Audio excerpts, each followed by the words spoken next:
상품 찾다 보면 그냥 하루가 다 가 있는 거예요. 그러다 보면 또 급하게 상품 올리고 그러다 보니까 타협하는 거죠 또. 아 이거는 요렇게까지만 해야지. 계속 이렇게 왔었던 것 같아요. 처음에 하려고 할 때는 뭐 올려야 되지는 고민을 저도 했거든요. 이 고민을 어떻게 안 할 수 있을까를 연구하면서 생각한 게 이런 거였고 이렇게 해가지고 실제 시켜보니까 사람들의 성과가 보여서 이렇게 하라고 하는 거거든요. 네네. 혼자 일하시잖아요. 네. 근데 혼자 일을 할 때 1부터 10까지를 계속 1부터 10, 1부터 10, 1부터 10 이러면 너무 힘들고 지치고 오래 걸려요. 네네. 그래서 분업을 해야 돼요. 1만 하는 날, 2만 하는 날, 3만 하는 날. 산업혁명 시대에 네. 여러분 안녕하세요, 제노입니다. 매출업 컨설팅 벌써 13번째 이야기예요. 오늘 주인공분 얘기를 안 할 수가 없는데요. 오랫동안 직장 생활을 하시다가 건강상의 문제로 고민하던 중에 해외 구매 대행을 선택하신 분이에요. 해외 구매 대행을 선택하시는 분들이 정말 많으시죠. 재고도 없고 초기 자본 정말 안 들고 자유롭게 어디서든지 할 수 있다. 좋은 말들이 많아가지고 아무래도 선택을 많이 받는 것 같아요. 근데 여러분 신중하세요. 입문 시기에 신중하게 선택하지 않으시면 정말 후회해요. 잠깐 말씀드리면 이게 누구한테 배울지도 굉장히 중요해요. 그리고 장점이 아니라 단점들을 잘 정리해서 하실 건지 안 하실 건지를 좀 판단하셨으면 좋겠어요. 월급보다 많은 수익을 내면서 자유를 누리며 산다? 쉬우면 누구나 다 하죠. 못하는 사람들 어디 있겠어요. 오늘 주인공분 같은 경우에도 월급보다 많은 수익이 목표셨어요. 대부분이 원하는 목표고 그렇게 하실 수 있어요. 가능한 얘기긴 한데 팔리는 과정에 대해서 정말 구체적인 이해가 있으셔야만 가능한 거예요. 우리가 물건을 하나 구매한다고 할 때 어떻게 구매하는지를 잘 한번 생각해 보셔야 돼요. 우리 물건 살 때 정말 쉽게 구매 팍팍팍 누르시는 분들 없잖아요. 진짜 많이 찾아보고 비교해보고 연구해서 물건을 다 구매한단 말이에요. 그러니까 물건이 하나 팔리기까지의 그 과정이라는 게 있잖아요. 이 과정을 정말 이해하고 공감을 하셔야만 판매가 될 확률이 올라가는 거예요. 이분 같은 경우에는 운영기간은 오래되지 않으셨어요. 상세 페이지를 좀 직접 편집을 해보려고 하시는 노력이 보여서 한번 도와드려 봐야겠다 라고 생각했고요. 프로그램은 뭐 사용하고 계시지만 이제는 뭐 사용하지 않는 쪽으로 가실 거라고 말씀하시더라고요. 운영기간 4개월 정도인데 매출은 4개월 합쳐가지고 500만원 정도가 좀 안 되는 것 같고요. 가장 많이 팔았을 때가 한 200만원 정도 팔아봤다 라고 하시더라고요. 이분 같은 경우는 결혼도 하시고 뭐 이직 대신에 해외 구매 대행으로 방향을 잡으셨는데 고민이 정말 많으실 것 같아요. 그래서 다시 한번 강조하지만 해외 구매 대행이 이렇더라 라고 하는 그 얘기들 중에서 장점만 보고 하시면 절대로 안 돼요. 그리고 시중에 널려있는 강의들 되게 많거든요. 아무거나 결제하시면 안 되고 시간과 돈을 낭비할 수도 있다라는 생각을 하고 계셔야 돼요. 오늘 주인공 부분하고 얘기를 하면서 여러 가지 느낀 점도 있어서 말씀드려봤고요. 그러면 13번째 컨설팅 영상을 같이 보러 가시죠. 자기소개를 좀 부탁드리겠습니다. 안녕하세요. 해외 구매 대행 4개월 차에 접어든 초보 셀러입니다. 어떠세요? 구매 대행을 4개월 차로 하다 보니 처음에 했을 때는 잘 될 수도 있겠다는 막연한 생각이 있었는데 하면 할수록 더 어렵고 공부를 많이 해야겠다는 생각이 들어서 좀 막막한 부분이 있었어요. 그래서 제노님 유튜브 보고 이렇게 신청하게 됐습니다. 왜 구매 대행을 해봐야 되겠다라는 생각을 하게 되셨는지. 건강상의 문제로 회사 그만두게 되면서 이직을 원래 생각했었다가 혼자 해볼 수 있는 게 뭐가 있을까 생각을 했었어요. 인터넷도 많이 찾아보고 유튜브나 이런 것들 많이 보다 보니까 그때 이제 해외 구매 대행이란 걸 알게 됐었고 무자본이나 뭐 소자본으로도 좀 가능하다 그래서 그런 계기로 좀 이제 시작을 했던 것 같아요. 바랬던 목표라는 게 좀 있을 거잖아요. 있죠. 네. 제 첫 목표였었던 거는 회사에서 버는 것보다는 이상으로 벌자. 이게 목표였거든요. 지금 막상 해보니까 이게 정말 쉽진 않더라고요. 첫 달에 매출, 그리고 둘째 달, 셋째 달 합치면 500만 원 조금 넘는 금액이거든요. 네네네. 스토어만 이 금액인 건가요? 아니면 아닙니다. 전체를 다 통틀어서 전체. 합쳐서요? 네. 이렇게 하면 마진율은 몇 퍼센트 정도 되세요? 마진율이 20%에서 30% 사이였거든요. 3개월 동안 100만 원 좀 넘게 버셨다. 네. 좀 전에 말씀하신 것처럼 월급 정도의 금액을 벌어보고 싶다라고 한 예상 기간이 있으세요? 이 정도 안에는 그래도 월급만큼 벌 수 있지 않을까? 그래도 3개월에서 6개월은 걸리지 않을까 생각을 먼저 했었거든요. 2, 3개월 지나고 보니까 이거는 안 될 것 같다는 생각이 딱 들더라고요. 어쨌든 수동으로 올려봐야 되겠다라는 생각을 이제 하신 거잖아요. 네네네. 판 것들을 리스트를 해보니까 네.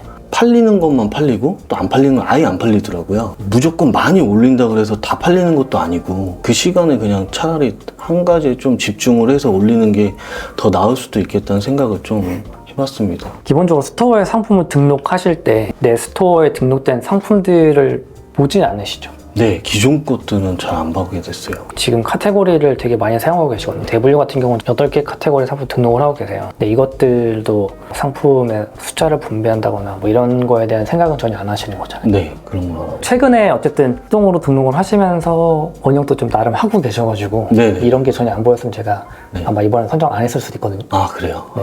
네. 최근에 그래도 번역을 해가지고 올리시는 것들이 보여서 이번은 좀 한번 해드려도 되겠다 싶어가지고 선정을 하게 됐습니다. 아, 너무 선정됐을 때 너무 좋았습니다. 스토어를 전체적으로 둘러봤는데 네. 경쟁력 자체는 좀 떨어지는 것들이 좀 많이 보이고요. 유아동에 해당할 수 있는 아이들과 네. 뭐 캐릭터 같은 이런 것들이 좀 보이더라고요. 보면 네, 네. 그거 올리시면 안 되는 거거든요. 위험한 거가 그냥 아니라 유아동은 아예 그냥 올리시면 안 되네. 아, 네. 네네. 이건 그냥 위법, 불법입니다. 아, 네. 네. 근데 프로그램 쓰시는 분들이 다 오시면 1년 하나, 한 달 하나, 4개월 하나, 2년 하나 똑같아요. 그냥 수준이 거의 비슷한 것 같아요, 항상. 네, 그럴 수밖에 없을 것 같아요. 네. 프로그램 자체가 그렇게 세팅이 돼 있어서 하면서 뭐 일만 늘어나는 느낌이고 전혀 발전하는 느낌이 없습니다, 사실. 아, 너무 그동안 시간이 아깝네요, 진짜. 뭐 시간이 더 지난 것보단 낫잖아요. 아, 그건 너무 긍정적으로 생각하고 있어요. 네. 정말로. 만약에 시간이 더 오래됐으면 제가 이걸 안 하고 있지 않았을까. G마켓이랑 옥션 쪽이 번역을 덜 해도 팔리는 곳이거든요. 왜 더 팔릴까요? 가격 때문에. 젊은 사람들이 가격이 저렴하다고 해도 중고급 잘 안 살걸요. 그러니까 G마켓이나 옥션 쪽이 사용 연령대가 높아요. 그래서 제품을 보고 다른 것들이랑 비교해가지고 잘 사질 않아요. 그냥 G마켓에서 검색 나오면 그냥 믿고 사는 부분들이 많거든요. 네네. G마켓에서 번역 안 하고 해가지고 올려서 파시는 분들 CS가 대부분 다 연령대가 50대, 60대가 돼버려요. 그건 맞는 것 같아요. 연령대가 높아요. 젊은 사람들이 사는 제품들을 올리면 안 팔려요. 네, 맞아요. 네, 원래 그래요. 마켓 성향 자체가. 어, 그래서 아마 CS도 그쪽이 많을 거고 팔린 제품들 봐도 연령대가 높은 제품들만 팔릴 거예요. 네. 근데 그렇게 된다고 하더라도 판매량이 많을 수가 없어요. 맞아요. 타겟층 자체가 너무 작은 거예요. 성향들 맞춰가지고 마켓들도 원래는 올리셔야 돼요. 아, 그 마켓별로. 등록할 때. 네. 그런 것도 뭐 들어보진 못하셨겠죠. 네, 그냥 무조건 많이만 올려라. 온라인 쇼핑몰을 2011년부터 했으니까 네. 10몇 년 차 온라인 쇼핑몰을 하고 있는 거잖아요. 네. 국내에서 물건 파시는 분들은 마켓별로 상품군을 바꿔서 다르게 올려요. 그걸 계속 해왔어요, 지금까지. 이제 막 들어오시는 분들, 그리고 이제 막 알려주시는 분들은 네. 구매 대행 자체도 알려주는 사람이 한 1, 2년, 2, 3년밖에 안 한 사람들이죠. 모르는 거예요, 그 상황 자체를. 그래서 그냥 무조건 다 올리세요라고 하는데 지옥션 매출 나오니까 지옥션 많이 올리세요. 이러는 거야, 분위기상. 구매 대행으로 물건 파시려면 고민하실 게 많고 생각하실 게 많아요. 너무 쉽게 보고 들어온 것 같습니다. 유입자 수 같은 경우는 평균적으로는 어떻게 된 것 같아요? 평균적으로 하루 10에서 20명 정도? 지금 상품 등록 개수 대비 어마어마하게 적은 유입수. 네. 구매 전환율이 들어온 인원 대비 판매량이잖아요. 100명 들어와서 1명에서 하면 1%. 일반적으로 국내 쇼핑몰 기준으로 5%가 되면 와, 잘 판다 라고 얘기하거든요. 네. 지금 해외 구매 대행 스토어로 넘어오더라도 잘하시는 분들이 한 2%, 3% 내외? 그렇다는 얘기는 하루에 10명 들어오면 그냥 안 사는 게 맞는 거거든요. 그쵸. 100명 들어왔을 때 잘 되어 있다는 기준으로 2-3명이서 하는 거잖아요. 네네. 방문자 수가 없으니까 당연히 판매는 적은 게 맞거든요. 네. 그러니까 열흘에 한두 개 팔리고 하는 게 원래 맞는 거예요. 이 정도가 돼버리면. 어쩔 수 없어요. 상품 등록 대비 매출이 없다라고 하는 게 들어오는 사람이 없기 때문에. 그래서 항상 유입을 만들어내기 위해서 어마어마한 고심을 하잖아요. 그러니까 사람들이 물건 팔아보려고 막 상위 노출되는 광고도 걸어보고 등등 여러 가지를 한단 말이에요. 광고의 영역이라는 게 가장 정직한 영역이거든요. 돈을 들인 만큼 들어와요. 들어오니까. 근데 100명 들어오고 200명 들어왔을 때 몇 개를 팔아먹을 수 있느냐가 중요한 거잖아요. 그쵸. 내가 만약 소비자라고 생각을 하고 그런 식으로 광고에 이끌려고 들어갔는데 중국어 쫙, 안 사죠. 그죠? 근데 한국어가 더 있어도 상대 페이지가 좀 심하게 많이 어접해. 막 이러면 이 꺼려지잖아요. 네. 근데 반면에 똑같은 제품이 똑같은 가격이고 두 개 이렇게 올라와 있는데 하나는 번역이 좀 잘 돼 있고 하나는 번역이 안 되어 있어. 잘 돼 있는 거 사겠죠. 그죠? 네. 둘 다 번역이 돼서도 하나는 되게 많이 잘 돼 있고 하나는 되게 어접해. 또 잘 돼 있는 거 살 거잖아요. 네네. 내가 구매자라고 생각을 못 하는 거거든요. 아, 판매자로만 인식을 하고 있구나. 근데 이게 되게 아이러니하게도 구매자라고 생각을 하면서 나는 판매자니까 판매자처럼 생각을 하고 있다고 생각해요. 근데 이따 뭐 설명을 막 신나게 드리겠지만 전혀 판매자라고도 생각을 안 해요. 구매자라고도 생각을 안 하고 판매자라고도 생각을 안 해. 그냥 구매하는 사람들을 거의 바보 같은 취급을 하고 있는 거거든요. 어떻게 보면 그렇잖아요. 직접 물건 사려고 들어갔는데 중고 쫙 있으면 안 사실 거잖아요. 맞아요. 근데 그렇게 올려놓고 사길 바라는 거잖아요. 왜 안 팔리지? 안 되는 것 같아. 에이, 구매 대행 시장 어렵네? 이런 결론으로 간단 말이에요. 맞아요. 본인은 안 살 거면서. 네. 아예 구매자 마인드라고 하면 정말 번역 열심히 해요. 아예 판매자 마인드라고 하면 이 사람들이 어떤 식으로 했을 때 구매할 수 있을까를 고민하겠죠. 연구해서 적용을 하겠죠. 근데 그 두 가지를 다 안 하고 있는 상태가 이제 반제동 하시는 분들이 항상 그게 문제인 거예요. 나쁘게 들으실 수도 있겠지만 네네. 네. 그냥 뭐 쉽게 조금 일하고 돈 벌지 않을까라는 맞습니다. 생각으로 좀 접근하시는 분들이 많지만 그래도 고민하고 오셨잖아요. 네. 간절했습니다. 네, 진짜. 그래서 스토어를 들어갔을 때 네. 이런 것들을 꾸며야 되는 건지 베이직하게 가도 이런 거는 전혀 상관이 없는 건지. 이 스토어에 물건 사러 들어오셨어요. 네. 스토어 이런 식으로 들어오진 않을 거예요. 검색해가지고 뭔가 상품으로 바로 들어갈 거잖아요. 네네네. 그럼 이렇게 들어왔다는 가정으로 여기를 볼 때 이 스토어가 꾸몄나 안 꾸몄나 보세요. 저는 잘 안 보는. 얘가 안 꾸몄으면 안 사고 싶으세요? 아니 그건 아닌데. 그죠? 네. 그러면 꾸며야 될까요? 그럼 이 카테고리들은 지금 이렇게 제가 9개 정도 뭐 이렇게 많이 쓰고 있는데 한정져서 몇 가지만 쓰는 게 좋은 건가요? 이 카테고리의 상품을 어떤 식으로 올려야 되는지도 있어요. 그래서 거기에 맞춰서 생각을 해보면 네. 내가 오는 상품을 진짜 하루에 많이 등록할 수 있다라고 하면 다 쓰셔도 상관이 없는데 그렇지 않다라고 하면 카테고리를 많이 쓰는 게 전혀 일절 도움이 되지가 않아요. 아, 기존 스토어를 다시 리셋해야 하는지 네. 그러니까 상품들 기존에 올리셨던 것들을 다 네. 내려야 하는지 네. 근데 이거는 선택에 좀 달려있긴 해요. 왜냐면 기존에 올리셨던 것들은 어쨌든 다 지금 중국어잖아요. 그렇죠. 일단 설명을 드리긴 하겠지만 구매 대행이 결국 세 가지 단계가 있다고 생각을 하거든요. 첫 번째 단계에서 이제 사람들 들어오게 만드는 유입 단계가 필요하고 네. 두 번째 이제 상품들을 보여줘서 구매하게 만드는 단계인데 네. 상품들을 보여주는 단계에서 중국어 페이지가 딱 보여져 버리면 이제 신뢰도가 그냥 급 하락한단 말이에요. 저는 개인적으로 기존 상품들을 내리라고 얘기를 하거든요. 그러면 실질적으로 진짜 네. 수동을 완전하게 하겠다라고 하시면 네, 네. 근데 이제 그게 아니다 반대로도 앞으로 사용할 것이다 라고 하면 내리지는 말라고 말씀을 드리죠. 그래서 이제 그건 전적으로 선택을 하셔야 되는 부분이긴 해요. 여기에 사용하실 수 있는 시간은 어느 정도 되죠? 전업으로 하고 있다 보니까 구애받고 그냥 밥 먹고 자는 시간 빼고 다 하겠다라는. 네. 그렇게 해야 될 것 같아요. 그러면 기존에는 프로그램 사용하시는 데 얼마나 시간 드셨던 거예요? 오전에 소싱하고요. 네. 오후 1시부터 한 4, 5시까지는 거의 등록을 했었죠. 그 이후 시간은 그 이후 시간은 이제 저녁에 이제 오니까 밥 먹고 그리고 이제 자기 전에 또 다음날 거 좀 소싱할 거 보고 뭐 이런 식으로. 나름 되게 열심히 하셨네요. 근데 제가 소싱이 너무 안 되니까 네. 이게 시간을 많이 투자할 수밖에 없었어요. 막 너무 많이 생각을 하다 보니까. 그 시간도 줄여야겠죠? 네.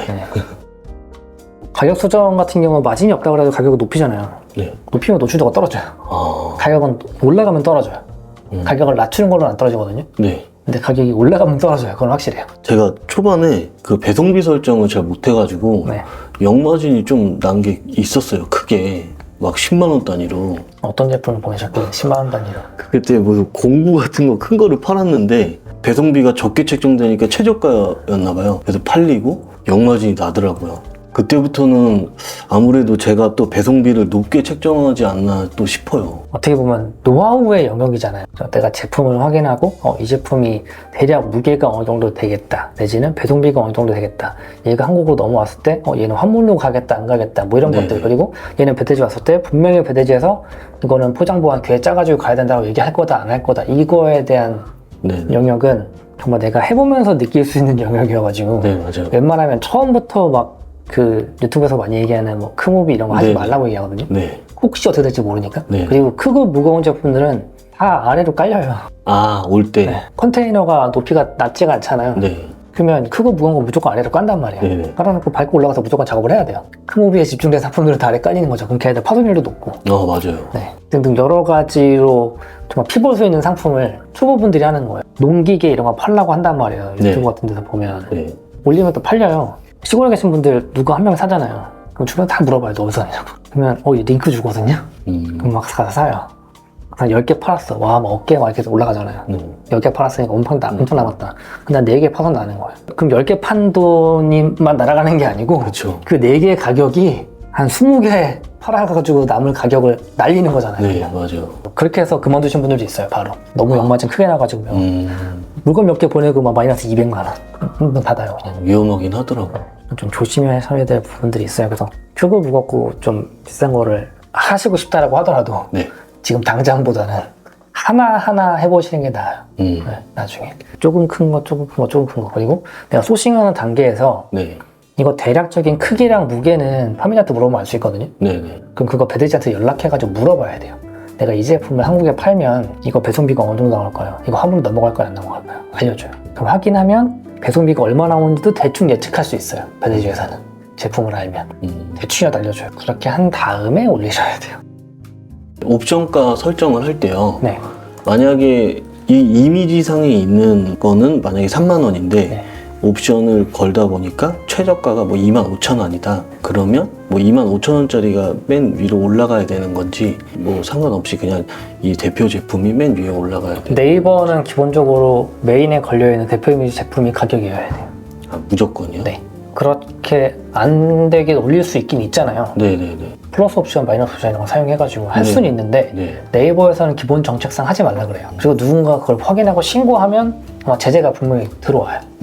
네이버 자체에서. 그 네이버 정책상으로는 대표 이미지에 있는 제품의 가격이 메인 가격이어야 한다라고 아예 명시되어 있어요.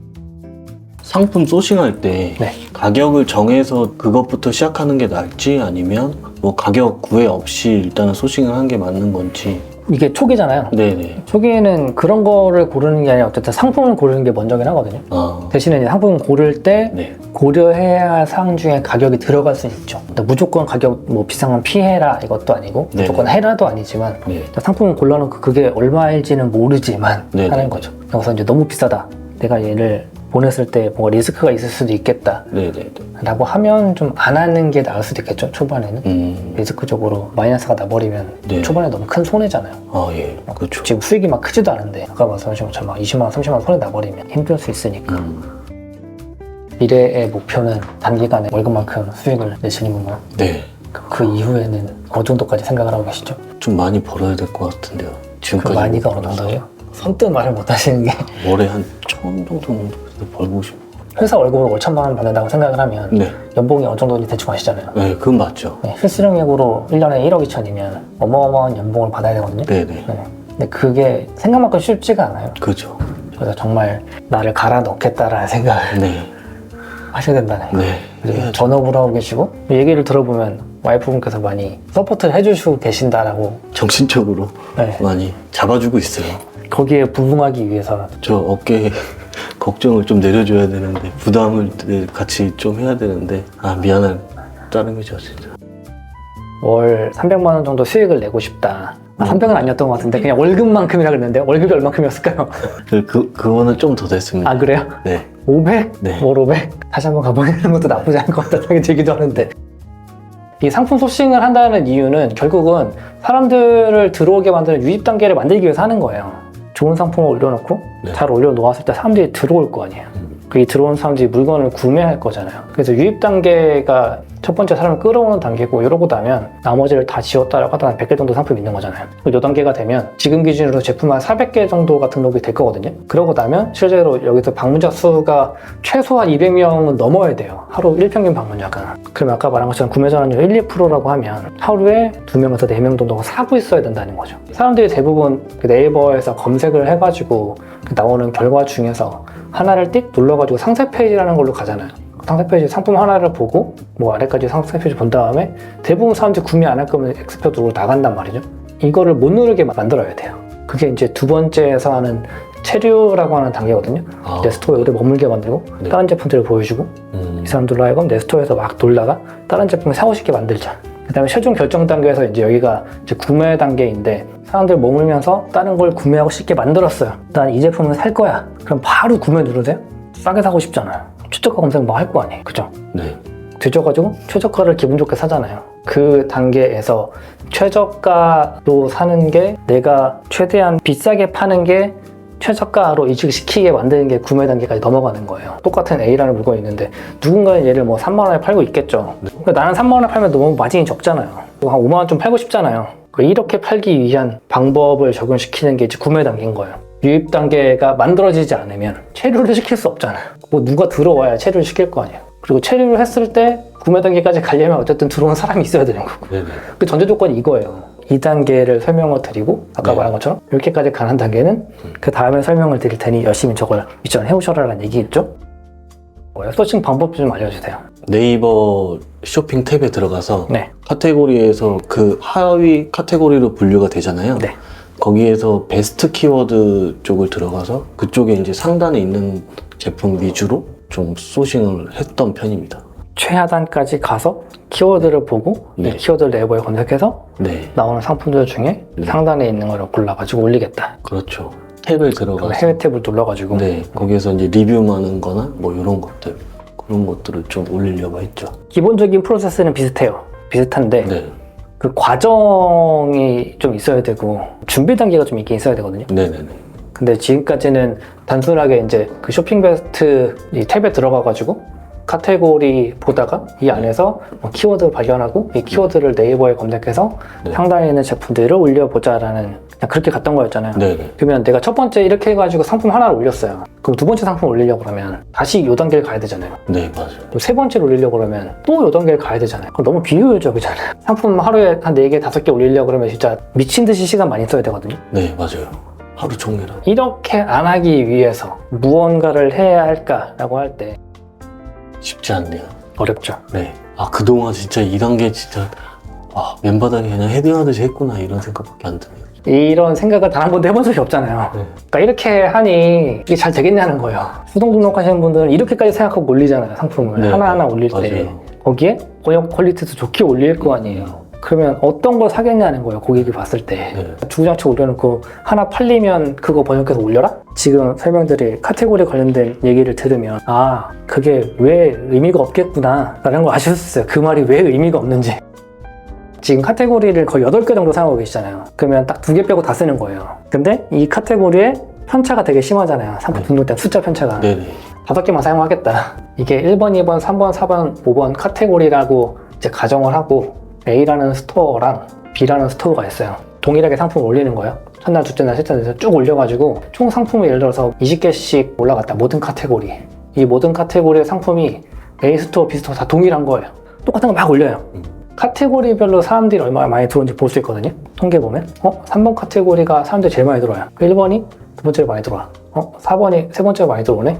그럼 B 스토어를 가면 어디가 제일 많이 들어올까요, 사람이? 다르겠죠? 스토어마다. 스토어마다 다르겠죠? 네. 어디가 많이 들어올지 몰라요. 예를 들어 여기가 1일 수도 있고 여기가 2고 뭐 여기가 3일 수도 있어요. 이 B 스토어가 이렇게 안 올리고 여기 한 1000개 올리고 여기 한 20개 올리고 여기 한 100개 올리고 여기 한 5개 올리고 여기 한 60개 올렸어요. 이러면 어떻게 됐을까요? 그러면 평균을 볼 수 없겠는데. 여기에 원래 제일 많이 올라가서야 정상이잖아요. 그래야 뭔가 물건도 많이 팔려고 할 거잖아요. 너무한데 신나게 올렸잖아요, 지금까지. 네. 안 팔려요, 물건이. 그리고 이렇게 해놓으면 자 1, 2, 3이 확인되잖아요. 그러면 적어도 내 스토어는 지금 이번 카테고리를 좀 더 집중적으로 올려가지고 사람들한테 팔아야 되겠구나. 이쪽에 사람들이 많이 들어오니까 네. 더 좋은 집 많이 가져서 막 보여준 다음에 팔아야 되겠구나 라고 생각할 수 있잖아요. 네. 근데 이렇게 돼 있으면 여기가 제일 많이 들어오겠죠. 상품이 이렇게 압도적으로 많은데 20개보다는 상품이 많이 들어올 거 아니에요. 네네. 그러면 우회하고 여기다 상품 계속 올려야 돼요. 이거 알 수가 없어요. 그러니까 사람들이 많이 고민하는 게 항상 네. 종합몰이라고 말하는 이거랑 전문몰 말하잖아요. 네네. 뭘 선택해야 될까? 시작할 때 종합몰. 이거 해가지고 다른 거 잘못 올리면 바보 될 거 아니에요. 시간 쓰고 노력해가지고 상품 올렸는데 안 팔려. 이렇게 해야 되거든요. 그리고 심지어 이렇게 올려야 돼요. 그래야 한 2, 3개월, 3, 4개월 운영하다가 내 스토어는 이제 이런 쪽 방향을 좀 더 파고 들어야 되겠구나 라고 해서 전문몰로 될 수 있을지언정 전문몰로 신나게 빵 만들어 놓으면 그냥 문 닫아야 돼요. 안 팔릴 거니까. 근데 지금 스토어의 상품 개수를 보면 네. 이렇게 돼 있잖아요. 네. 그래서 제가 프로그램 쓰시는 분들, 대량 등록하시는 분들 컨설팅을 안 받는 이유가 그거예요. 유료 컨설팅도 안 받아요. 해줄 게 없어요. 또 그 방향성을 봐달래. 뭘로 어떻게 봐요? 그래서 뒤에 공 하나가 더 붙어가지고 예를 들어서 상품이 1000개가 됐다라고 하면 분명히 이 사람은 최소 하루에 적어도 한 800~900명 이렇게 들어올 거예요. 방문자가. 그러면 그 안에서 봤을 때 카테고리를 떠나서라도 분명히 내 스토어에 가장 많이 들어오는 상품들 리스트를 딱 취합을 하면 상위 뭐 한 5개 정도는 진짜 사람들이 매일매일 많이 들어오고 있을 거예요. 그럼 이 상품들 내가 수정해서 네. 더 많이 팔 수 있게 고쳐줄 수 있잖아요. 네. 근데 이렇게 해놓고 하루에 50명 들어오잖아요? 그럼 상품이 막 3,000개, 4,000개인데 하루에 50명 들어와요. 이러면 많이 들어오는 상품이라는 게 애초에 없어요. 근데 운 좋게 하나 팔렸어. 이거 번역해. 팔릴까요? 안 팔려요. 안 팔려요. 안 들어오니까. 사람이 와야 팔릴 거 아니에요. 네네. 그러니까 아까 말한 것처럼 뿌려놓고 뭐 하나 팔렸다고 해서 계속 번역한다고 더 팔릴 거냐? 안 팔려요. 이래서 안 팔리는 거예요. 그래서 그 사람들은 얘기하죠. 그런 식으로 효자 상품을 만들려고 만들어지지가 않는다니까요. 그냥 구조상 안 되는 거예요. 네. 그러면 리스팅할 때 네. 카테고리별로 하는 것도 또 제가 좋은. 그러면 아까처럼 리스팅을 300개를 이렇게 한다라고 하면 우리가 엑셀 같은 거에 정리를 할 거잖아요. 네네. 내가 실질적으로 사용할 카테고리를 몇 개 정도를 좀 정할 수 있잖아요. 탭별로 이름 정해놓고 네. 5개 정도 이렇게 만들어 놓고 찾은 거 어디지? 여기 등록. 찾은 거 어디지? 여기구나. 여기 와서 등록. 네네네. 이렇게 해서 쫙 등록해 놓으면 그냥 한번 올리려고 할 때 하나씩 골라가지고 등록할 수 있잖아요. 그럼 편하잖아요. 네네. 그렇게 하는데 상품 등록할 때도 해야 되는 게 있어요. 그냥 이렇게 그냥 숫자를 맞춘다고 되는 게 아니에요. 하게 더 많아지는 게 아니라 그냥 체계를 잡는 거라고 생각하세요. 했어야 하는 건데. 반자동도 알고 사용하면 편한 부분이 분명히 있어요. 왜냐하면 상품 업로드해 주는 걸 그냥 몇 번으로 올릴 수 있잖아요. 네네. 내가 상세 페이지를 다 만들어 놨어라고 하면 그거 그냥 업로드 해가지고 마켓에 뿌리면 돼요. 물론 스마트 스토어 경우에는 상세 페이지 수정해야 될 부분이 있어요. 마켓들에 빵 뿌리는 도움으로는 괜찮다. 그러니까 수동을 하시는 분들 중에서도 잘 하시는 분들은 내가 판매차 한번 늘려봐야 되겠다. 이런 분들은 프로그램 쓰라고 해요. 차라리 편하니까. 내가 다 들어서 일이 언제 등록하고 있어요. 그건 맞아요. 근데 기본적으로 스토어라는 베이스가 있잖아요. 네. 그럼 내 스토어에 있는 상품들 쫙 뿌려주는 기능으로는 좋아요. 그렇게 하려면 밑작업이 돼 있어야 되잖아요. 근데 이거 없이 처음부터 반자동 쓰겠다? 이거 안 지킬 거잖아요. 네. 그럼 잘 되기가 힘든 거야. 그렇죠. 근데 아까 말한 것처럼 정말 누군가는 운 좋게 올려야 될 카테고리 상품 많이 올렸을 수도 있어요. 운이 좋은 거죠, 진짜. 네. 그야말로. 그러니 그런 케이스가 분명히 나오긴 하지만 근데 모두 다 그럴 수는 없다. 국내 상세 페이지라는 기준으로 제일 위에 오는 게 뭘까요? 문제사항이 있었다라고 하면. 상품명이나 상품 이미지요. 그러면 상품 옵션. 이름이 뭐 여기 있거나, 네. 그죠? 여기 있거나 하겠죠? 옵션 나오겠죠? 네. 옵션에 대한 상세 이미지 같은 거 네. 쭉 나오잖아요. 네. 그 다음에 하단에 네. 상세 스펙이나 뭐 이런 거 나오잖아요. 네, 네. 이게 기본적인 구성이거든요. 근데 기본적인 구성이라고 네네 하시면서 지켜지고 있지는 않아요. 네. 근데 이걸 지켜줘야 되는 이유가 이 옵션 부분이 생각보다 되게 중요해요. 이건 한국 사람들의 특징이에요. 내려가서 옵션을 막 보다가 내가 보고 싶은 걸 정해요. 하나. 이거 봐야지. 막 내려가요. 이게 나올 때까지. 그래서 딱 나오면 딱 서요. 자세하게 봐요. 그리고 막 위로 올라가요. 이렇게 쇼핑을 하거든요. 네네. 근데 옵션이 위쪽에 없잖아요. 그냥 일단 막 내려가서 이미지가 나올 때까지 막 봐요. 끝까지 안 가고 대부분 옵션이 맨 밑에 있단 말이에요. 여기. 네. 이만큼 다 올라가요. 다시. 대신 이만큼 내려가다가 우리 네이버 기준으로는 모바일은 구매 버튼 있잖아요. 네네. 이거 눌러봐요. 눌렀는데 갑자기 옵션이 떠. 난 옵션을 본 적이 없는데. 네네. 그럼 뭐야? 옵션이 어디 있었다는 거야? 이렇게 하다가 나가버려요. 그래서 기본적인 구조를 지키라고 하는 이유가 거기서 있는 거야. 번역 어렵잖아요. 힘들고. 쉽지 않더라고요. 상세 페이지의 퀄리티라는 게 구매에 솔직히 영향을 좀 미치거든요. 그렇죠. 아예 뭔가를 지우겠다라고 하면 네. 깔끔하게 지워주시거나 색깔을 덮겠다라고 하면 깔끔하게 동일한 색상으로 덮어줘야 돼요. 네. 그 이미지에 뭐 중국어 막 이렇게 있는데 이 부분 내가 어떻게 할 수 있는 방법이 없어. 그러면 잘라서 제품이 잘 보인다면 자르기라도 하셔야 돼요. 이 부분을 이렇게 날려서라도. 근데 이런 정도 작업을 할 수 있으셔야 돼요. 이렇게 하려면 포토샵에 이런 프로그램 쓰셔야 되는 거죠. 결국에는 어쩔 수 없이. 그런 게 있잖아요. 번역을 도대체 해야 될까 말아야 될까 이런 부분들이 있을 수도 있잖아요. 마우스 제품이 이렇게 있어가지고 바닥 뒤집어가지고 레이저 비춰주는 부분 이렇게 해놓고 뭐 숫자 써놨으면 숫자 부분이 분명히 이 레이저의 뭐 DPI 뭐 이런 거 설명하는 걸 거 아니에요. 네네네. 그런 부분들은 번역을 해줘야죠. 근데 헤디와 바퀴 이렇게 붙여놓고 이렇게 화살표 끓여가지고 회전한다는 얘기인 거잖아요. 결국에는. 네네네. 글씨 없어도 알잖아요. 무슨 맥인지. 이미지를 봤는데 뭔 말인지 알 것 같아. 네. 그럼 번역 안 해도 돼. 그냥 지워버리면 돼요. 뻔히 알거든요. 아니 뭐 써주고 싶다 그러면 뭐 회전 잘한다 무서움이다 뭐 이 정도 써주면 되는 거고 이 이미지를 보고 글씨를 봤는데 네. 무슨 말인지 알 것 같아 이런 게 보여요. 그럼 굳이 번역 안 해도 되거든요. 그냥 지워도 돼요. 근데 이 이미지를 보고 도대체 무슨 말이지? 싶은 것만 번역을 해도 돼요. 차라리 지우고 덮을 때 좀 깔끔하게 하자. 여기가 너무 허접하면 힘들다. 옵션 이미지에도 중국어 들어가는 게 있잖아요. 네. 그런 것도 그냥 옵션은 네. 더 신경 써서 지워야죠. 그러니까 옵션 명 말고 이미지에도 아예 그냥 싹 네, 다 지워야 돼요. 아. 그래서 이렇게까지 해서 업로드를 하시는 게 앞으로 4개월 정도 하셔야 돼요. 네네. 이렇게 만들어가지고 저한테 연락을 주시면 네. 그 다음으로 나아갈 수 있는 걸 알려드릴게요. 열심히 해보겠습니다. 오늘 와보니까 그래도 조금 뻥 뚫린 느낌이 드네요. 근데 이 뻥 뚫린 느낌을 네. 느낌으로만 가져가는 거지. 이 컨설팅 시간을 어떻게 보면 저는 또 만드는 거잖아요. 네. 물론 컨텐츠를 찍겠다는 목적도 있지만 네. 그래도 최대한 들려드리려고 하는 게 보이긴 하시죠? 그럼요. 진짜 너무 이걸 너무 안 하시면 제가 이렇게 한 시간이 아깝죠. 돈 되고 막 이러면 이런저런 이벤트? 행사 뭐 이런 거 많이 할 거예요. 네. 우리 작년에 막 그런 거 했거든요. 걷기 이벤트 막 이런 거. 네. 하루에 막 5,000보 이상 걷고 인증하고 너무 이렇게 집에만 처박혀 계시지 마시고 알겠습니다. 좀 나가셔가지고 걷기도 하고 집 모여가지고 일합시다 해가지고 스터디 카페 같이 빌려서 막 일하기도 하고 그런 거 하거든요. 간혹 막 이렇게 뭐 운동 모임 같은 것도 하고 막 이래요. 그럼 오셔가지고 같이 하시면서 뭐 대응하시면 즐거울 것 같고 저희 또 연말에 그것도 원정대도 갔다 온 건 아시죠? 네. 네. 그런 것들도 꿈꿀 수 있는 분들이 되셨으면 좋겠다. 알겠습니다. 열심히 하겠습니다. 2시간 정도 제가 이제 막 같이 얘기를 하고 설명도 드리고 했잖아요. 네. 와서 들어보니까 어떠세요? 믿음 없이 일을 해왔었는데 대표님한테 강의도 듣고 하니까 뭔가 좀 자신감도 생기고 앞으로 해야 될 것도 이제 생겨서 일하는 데 있어서 좀 더 동기부여가 됐던 시간이었던 것 같습니다. 제 책도 없으시죠? 네, 좋습니다. 사생활 안 하셨네요.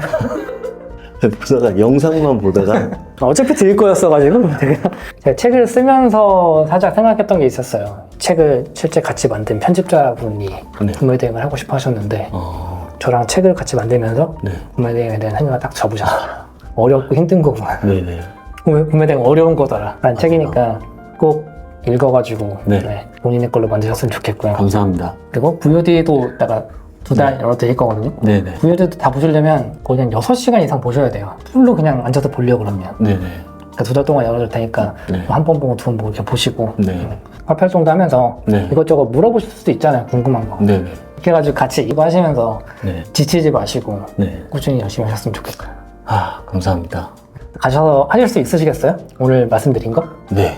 해야죠. 무조건 하고 꼭 1단계를 달성해서 대표님께 연락 드릴 수 있게 2단계를 꼭 빼먹을 수 있는 날이 오셨으면 네. 좋겠다는 생각이 드네요. 네네. 컨설팅의 마지막 공통 질문. 다음번 컨설팅을 혹시 신청하실 분들에게 얘기를 한번 좀 해주시겠어요? 일단은 초보분들이나 이것에 대해 지식이 많이 없으신 분들, 강의를 듣고 싶거나 근데 이렇게 안 되는 분들, 고민하고 계신 분들은 다른 거 생각하지 마시고 무조건 신청을 하시는 게 좋을 것 같습니다. 정말 많은 도움을 받아서 모든 분들이 앞으로도 이렇게 계속 해주신다면 많은 분들이 좀 도움을 받았으면 좋겠네요. 오전에 오신 분들 그런 얘기 하더라고요. 아씨 뭐 결제시키는 거 아닌가? 라는 고민을 하고 왔대요. 그런 생각 안 하셨어요? 근데 이게 뭐 결제를 한다 그래도 아깝지는 않아요.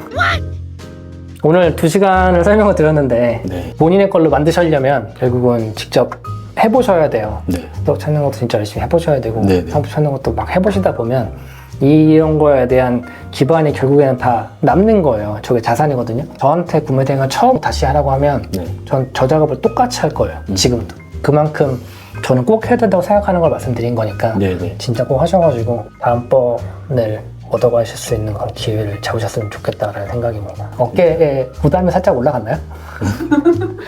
그동안은 짐이었잖아요, 어깨에. 네. 근데 이제 뭘 해야 될지 아니까 살짝 부담은 남아있어도 짐은 좀 벗을 수 있지 않으세요?